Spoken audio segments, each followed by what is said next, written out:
You know, you look at a famous statue, right? Say, Michelangelo's David. Right. And it is the absolute picture of structural perfection.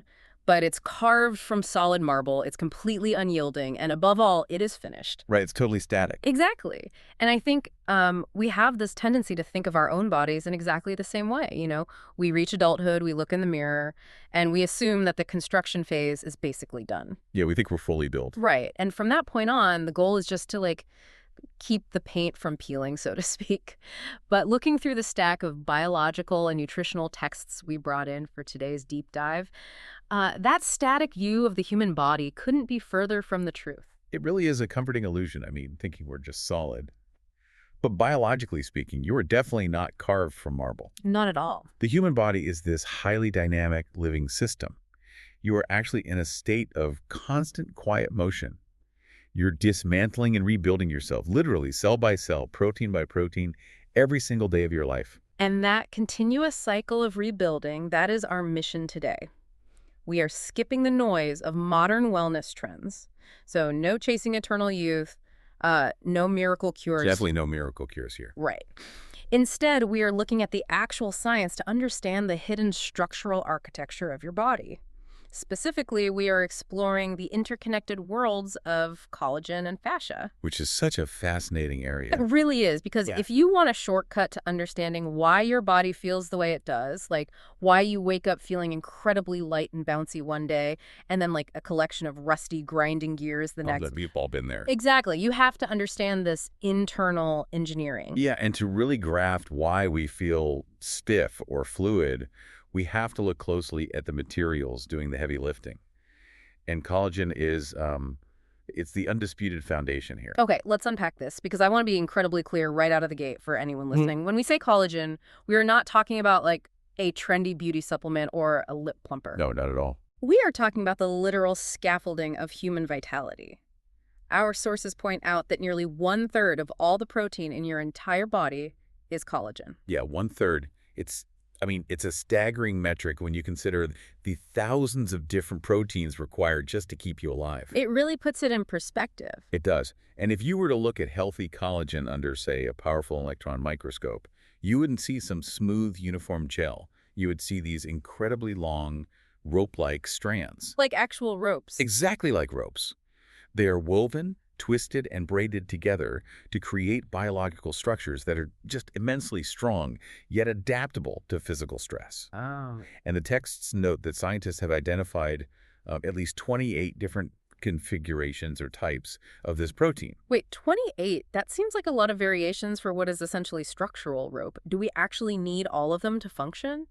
Well, your body utilizes all of them for highly specific microtasks, sure, but there is a sort of big three that handles the vast majority of your structural support. Okay, what are the big three? So, type I collagen is the most abundant.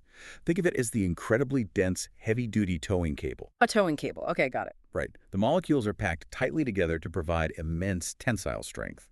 This is what prevents your tendons from snapping when your muscles pull against your bones. It's in your skin, too. Makes sense. Then you have type 2. And the architecture here is entirely different. Instead of dense cables, type 2 forms a much looser microscopic mesh. Almost like a sponge. Yes, exactly like a very resilient sponge. That looser mesh traps water, which is why type 2 is specifically designed for cushioning and shock absorption. So that's what's in our joints. Right. It is the primary component of your cartilage. It absorbs the impact in your knees so your bones don't literally grind together when you run. Ouch. Good thing we have that. Seriously. And finally, type 3 collagen is formulated for environments that require continuous expansion and contraction. It forms this flexible reticular net that supports the structure of your internal organs, your skin, and the dynamic walls of your blood vessels. Okay, so if collagen provides the heavy-duty scaffolding, you know, the dense cables, the shock absorbers, and the flexible nets, then we really have to talk about how it all connects. We do. Because based on these readings, I've been thinking about fascia like this. Imagine your body as a complex mechanical system. If your muscles are the engine generating the raw power, then the fascia is the intricate system of cables, pulleys, and elastic bands that physically distributes the tension from that engine throughout the machine. That is a perfect analogy. Because traditional anatomy, It largely overlooked that tension system for decades. Really? They just ignored it. Pretty much. Fascia was often treated as nothing more than biological packing material. Like, it was just the white, filmy stuff you had to cut through and literally discard to get to the important organs and muscles. Wow, just throwing away the pulley system. Exactly. But modern biomechanics recognizes it as a continuous three-dimensional web. I mean, it extends uninterrupted from the very top of your head down to the soles of your feet. That's incredible. It really is. It wraps around every individual muscle fiber. It lines the interior of your organs, encapsulates your nerves, and even stabilizes your joints. So it essentially functions as the great unifier. It ensures that when you, say, swing a tennis racket, the tension isn't just isolated in your shoulder muscle, which, I mean, that might tear it. Right. The shoulder can't handle all that force alone. So the fascia distributes that kinetic force down your back, through your core, and into your legs. Yes. And because fascia is constructed from such a high density of those collagen fibers we just discussed, it possesses a really unique combination of structural strength and fluid flexibility. It's strong but stretchy. Exactly. But what's fascinating here is what is truly paradigm shifting in the recent literature is the discovery that fascia is not merely passive structural tape. Right. It is a highly active sensory organ. And that is the part of the research I found most surprising, because I always thought of sensation as the job of the skin or the internal organs. Most people do. But woven throughout the physical structure of your fascia are millions of tiny mechanoreceptors. Like little sensors. Basically, yeah. Specialized nerve endings. These nerves are constantly firing off a stream of real-time electrical information back to your spinal cord and brain. They are reporting on mechanical pressure, tissue tension, and joint position. So they're constantly updating the brain. Constantly. Yeah. And this massive data network is the primary contributor to proprioception, which is your body's innate ability to sense exactly where it is in three-dimensional space. So like when you are walking down a slightly uneven sidewalk and your foot catches the edge of a paving stone, Oh, yeah. you often correct your balance and catch yourself before you even consciously realize you tripped. That lightning-fast correction is your fascia communicating. The moment your ankle tilts unexpectedly, the fascial web stretches. And those embedded mechanoreceptors instantly detect the abnormal tension and fire a warning signal straight to your nervous system. Your brain processes that data in milliseconds and fires back commands to specific muscles to contract and stabilize your leg. And when your collagen and fascia are healthy, this entire communication loop operates with incredible fluid efficiency. Exactly. It's a beautifully designed system. Which brings up a very practical question, I think. If this scaffolding is so mathematically precise and this biological web is so brilliantly communicative, why does it feel like it fails us? The million-dollar question. Right. Why do we hit a certain age and start waking up with stiff joints? Why does our skin lose its elasticity? And why do our muscles suddenly feel tight and restricted for days after just a minor workout? Well, we have to look at the biological mechanism of what's called collagen turnover. As we established, your body is engaged in a continuous cycle of breaking down old, damaged collagen fibers and synthesizing new ones to replace them. Out with the old, in with the new. Exactly. During childhood and early adulthood, this process is hyper-efficient. Your body operates at a massive collagen surplus. Tissues repair almost immediately. Skin remains incredibly firm, and joints glide without friction. The glory days. The glory days indeed. But beginning roughly in our mid-20s, the metabolic rate of that natural production naturally begins to decelerate. Wait, mid-20s? Yeah. That early? Yeah, unfortunately. Every passing year, your internal factory synthesizes slightly less new collagen than it did the year before.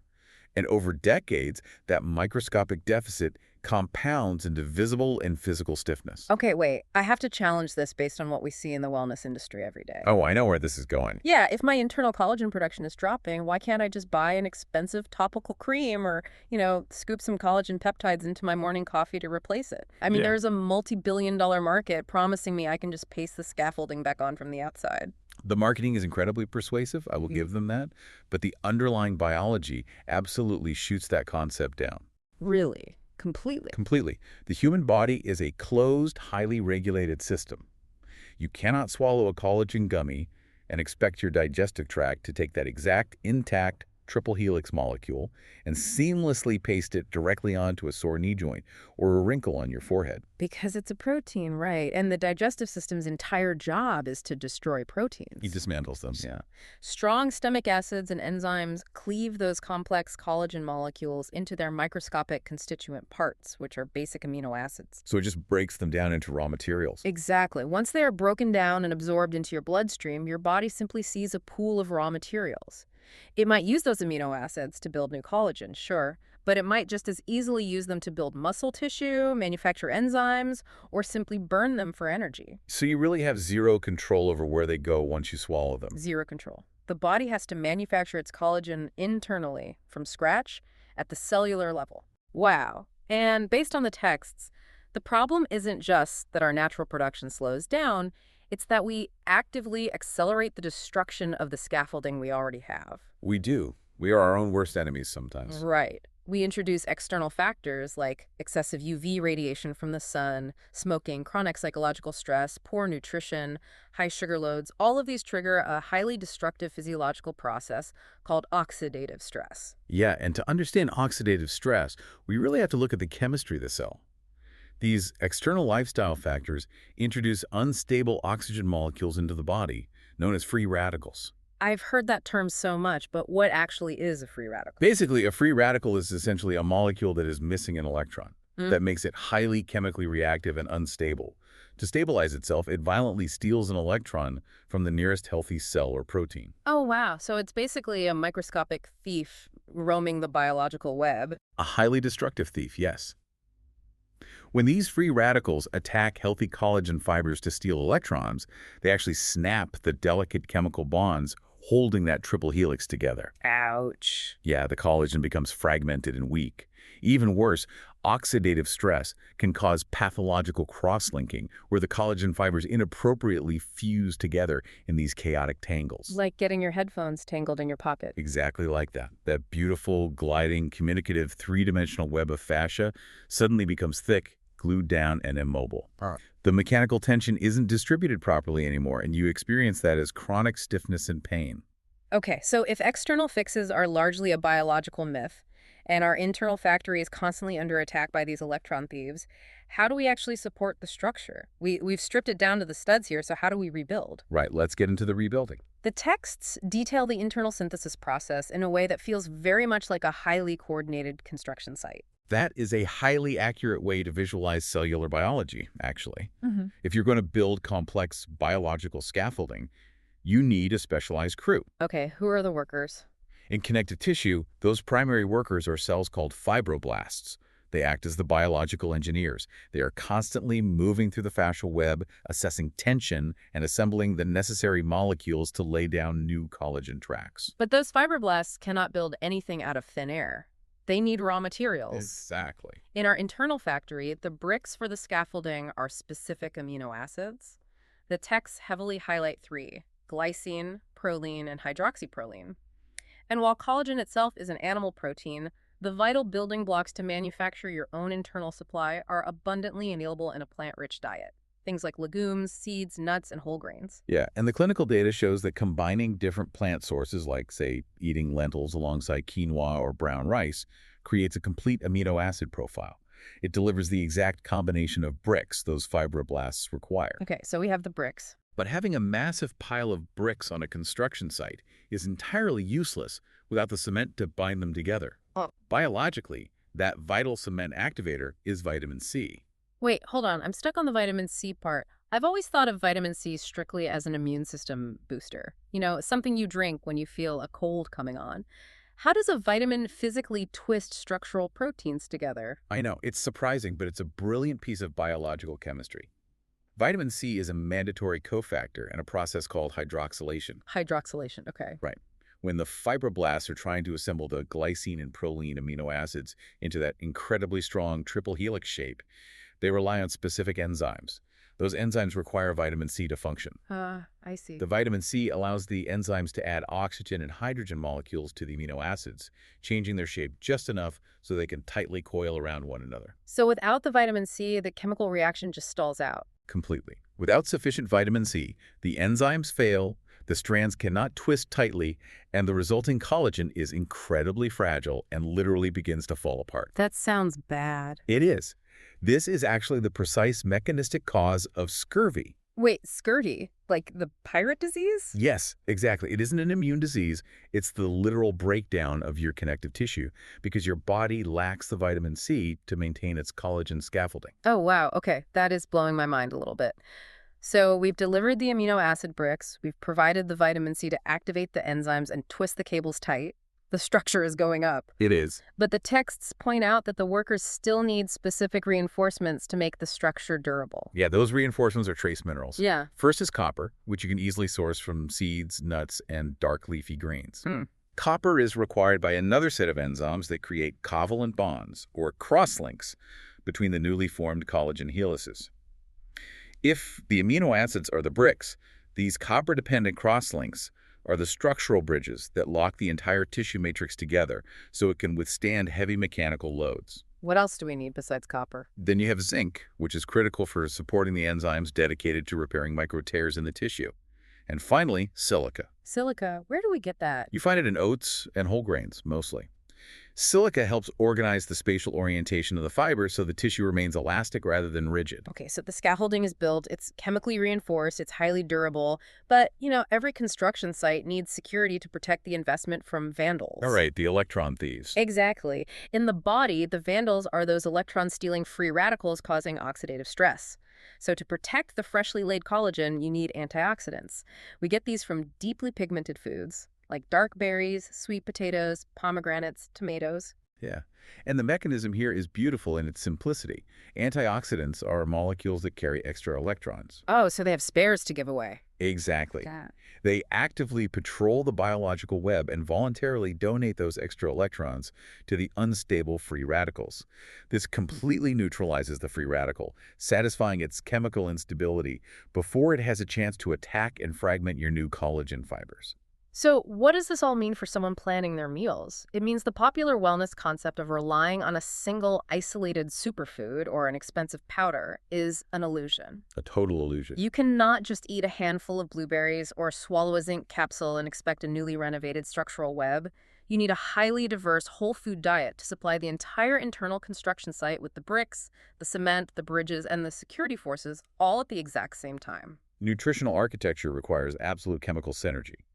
But there is a massive secondary component that most people overlook. You can deliver premium materials to the biological construction site all day long, but if the workers are asleep, absolutely nothing gets built. Right. Nutrition only provides the raw chemical material. Your physical lifestyle provides the necessary catalyst to begin construction. Okay, so we've dumped all these premium materials into the bloodstream. Does the body just automatically know to start building? Or is there like a specific trigger that wakes the fibroblasts up? The trigger is mechanical. The scientific term is mechanotransduction. Mechanotransduction? That sounds intense. What does it mean? Well, the human body is fundamentally engineered to respond to physical loads. When you engage in movement, whether that is a deep yoga stretch, a brisk walk, or lifting heavy weights, you are sending mechanical tension through your muscles and directly into the fascial web. And the workers feel that. Yes. The fibroblast cells are physically tethered to this web. When the web stretches, the cells literally feel that physical pull. That mechanical deformation sends a signal directly into the nucleus of the cell, commanding it to upregulate collagen production and reinforce the tissue along the lines of stress. So if you sit at a desk for 12 hours a day, there is no mechanical tension. The signal goes completely quiet, the body assumes the scaffolding doesn't need reinforcement, and the factory just shuts down. Shut down completely. And worse, without movement, the various layers of the fascial web begin to physically stick together, creating adhesions and restricting your mobility. Which brings up the concept of lubrication. The sources provide a really visceral visual for how this tissue behaves. Fascia requires the ability to glide smoothly, layer over layer. Gliding is key. Imagine a regular kitchen sponge sitting on your counter. If it sits there for 2 days and becomes bone dry, it transforms into a rigid, brittle block. If you try to bend or twist it, the structure simply tears. It just snaps, yeah. But if you run that exact same sponge under the faucet, it absorbs the hydration, expands, and becomes wonderfully resilient. You can twist it and it bounces right back. That internal lubrication is absolutely non-negotiable for mobility. Fascia contains a high concentration of molecules called glycosaminoglycans, which are basically biological water magnets. Water mag. Yeah, they bind to water to create this slippery gel-like substance between the tissue layers. If you are chronically dehydrated, those gel layers dry out.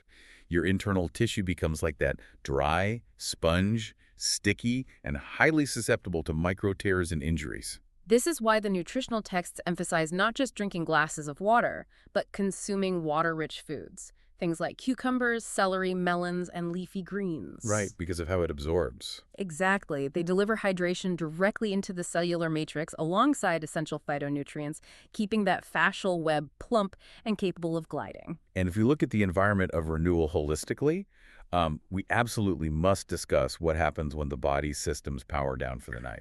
Sleep. Right. Sleep is not a passive state of rest. It is the primary repair shift for your physical architecture. When you enter deep, slow-wave sleep, your pituitary gland releases human growth hormone. And what does that do for the web? This hormone acts as a massive physiological signal.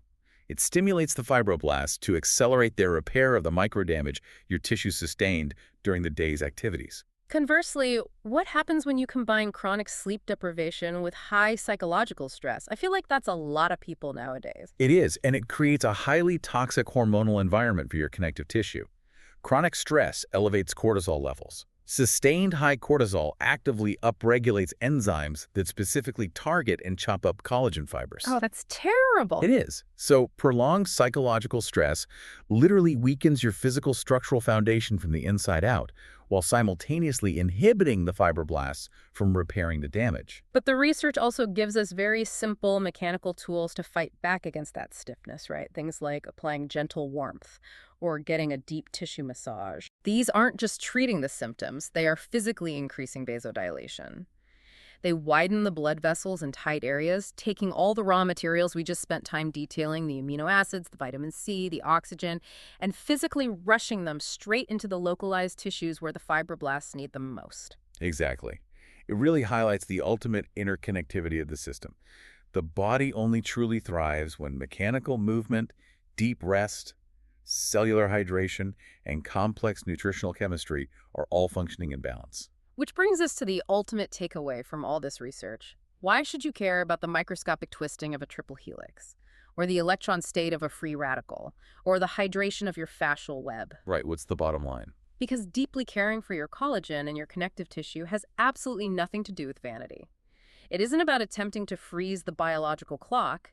It is about actively maintaining the structural harmony that allows you to move without pain, to physically adapt to the stresses of a long life, and to genuinely thrive over the coming decades. Well said. Every diverse meal you eat, every purposeful stretch, every glass of water, it is a tiny, measurable chemical investment in your own structural integrity for tomorrow. And understanding the reality of this continuous biological renewal leaves us with a pretty profound philosophical concept to consider. Oh, what's that?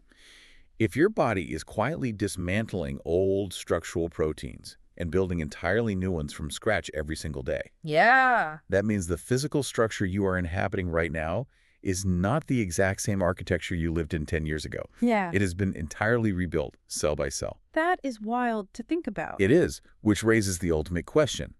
Based on the nutritional materials you are providing today and the mechanical signals you are sending through your habits, what kind of structural architecture are you choosing to build for the you 10 years from now? That is definitely something to think about. Thank you for joining us on this deep dive into the hidden architecture of your own vitality.